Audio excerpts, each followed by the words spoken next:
Good morning. നമ്മൾ എക്സ്പൊണൻസ് and പവേഴ്സിൻ്റെ exercise ചെയ്ത് തുടങ്ങുകയാണ്. എക്സസൈസ് 1 and 2 ആണ് ചെയ്യുന്നത്. നമുക്ക് ഓരോന്നായിട്ട് ചെയ്യാം. ഫസ്റ്റ് ക്വസ്റ്റ്യൻ നോക്കാം. Find the values of 2⁻6, 9⁻3, 11⁻2 and 5⁻4. ഞാൻ ഫസ്റ്റ് വൺ ചെയ്യാൻ പോവാണ്. ഒന്നാമത്തേതിൻ്റെ ഫസ്റ്റ് വൺ 2⁻6. 2⁻6 എന്ന് പറഞ്ഞാൽ എന്താണ്? 2 ഹൗ മെനി ടൈംസ്?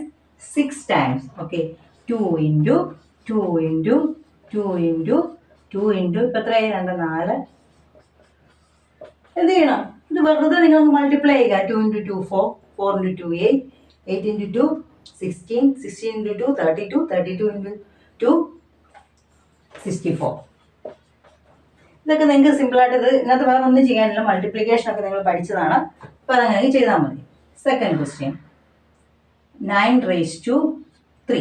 9⁻3 എന്ന് പറഞ്ഞാൽ എന്നാ? 9 3 ടൈംസ്. 9 ഇൻറ്റു 9 ഇൻറ്റു 9 എത്രയാ? 9 ഇൻറ്റു 9 81.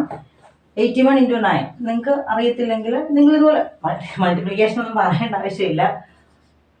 729 കണ്ടോ? 729. ഓക്കെ, നെക്സ്റ്റ് വൺ നമുക്ക് നോക്കാം. ഏതാണ്? 11 സ്ക്വയർ. 11 സ്ക്വയർ എന്ന് പറഞ്ഞാൽ എന്നാണ്? 11 ഇൻറ്റു 11 എത്രയാണ്? 11 ഇൻറ്റു 11 121. അത് നിങ്ങൾക്ക് അറിയാവുന്ന. അടുത്തതും കൂടെ അങ്ങ് എഴുതിയേക്കാം അല്ലേ?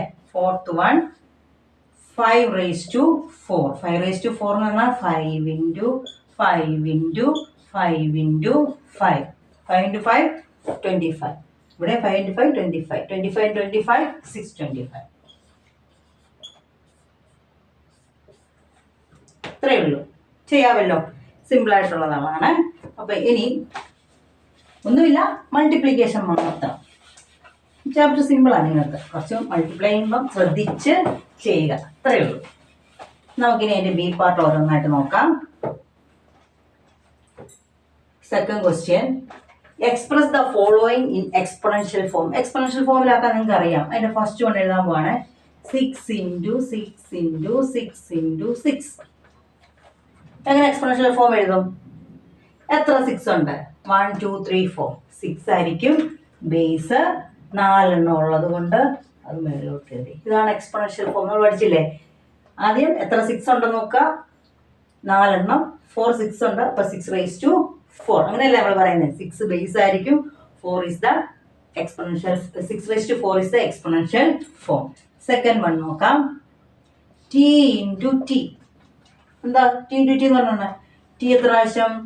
ഈ വരുന്നതായിരിക്കും നമ്മുടെ ബേസ് ആയിട്ട് വരുന്നത്. ഇത് എത്ര പ്രാവശ്യം ഉണ്ട്?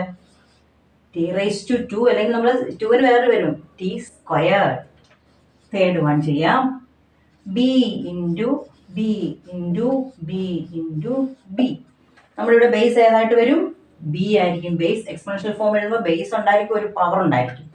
അതിൻ്റെ ബേസ് ഇവിടെ ബി ആണ് വരുന്നത്. ബി എത്ര ഉണ്ടെന്ന് നോക്കുക. 1 2 3 4. ഇത് മേളിലോട്ടാണ് എഴുതുക. b/4. ഇതൊക്കെ സിമ്പിളായിട്ടുള്ളതാണ് മക്കളെ. അതിന് പേടിക്കൊന്നും വേണ്ട. ഒന്നുമില്ല, ചുമ്മാ നിങ്ങൾ അങ്ങ് എഴുതിയാൽ മതി. ഓക്കെ, അപ്പോൾ നമ്മൾ തേർഡ് വൺ ചെയ്തു. ഇനി fourth one 5 into 5 into 7 into 7 into 7. ഇത്രയും നമ്മൾ ചെയ്ത 3 എണ്ണത്തിലും ഒറ്റ ബേസേ ഉള്ളായിരുന്നു. ഇവിടെ 2 സംഖ്യകൾ. ഒന്ന് 5 ആണ്, ഒന്ന് 7 ആണ്. അപ്പോൾ ആദ്യത്തെ ബേസ് എഴുതാം 5. How many times? 5 2 ടൈംസ്. അപ്പോൾ നമ്മൾ അതിൻ്റെ പവർ 2 എന്ന് എഴുതി.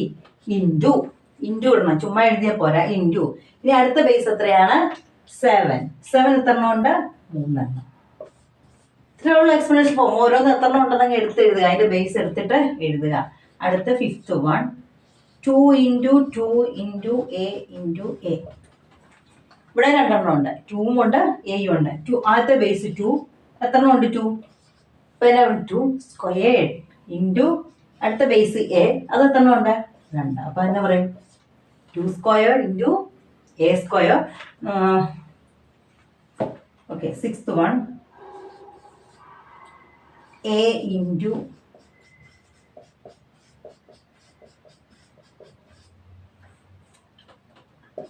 ഇവിടെ നമുക്ക് 3 ടേംസ് ഉണ്ട്. എ ഉണ്ട്, സി ഉണ്ട്, ഡി ഉണ്ട്. അപ്പോൾ അതെങ്ങനെ എഴുതാം? ആദ്യത്തെ ബേസ് എഴുതാം എ.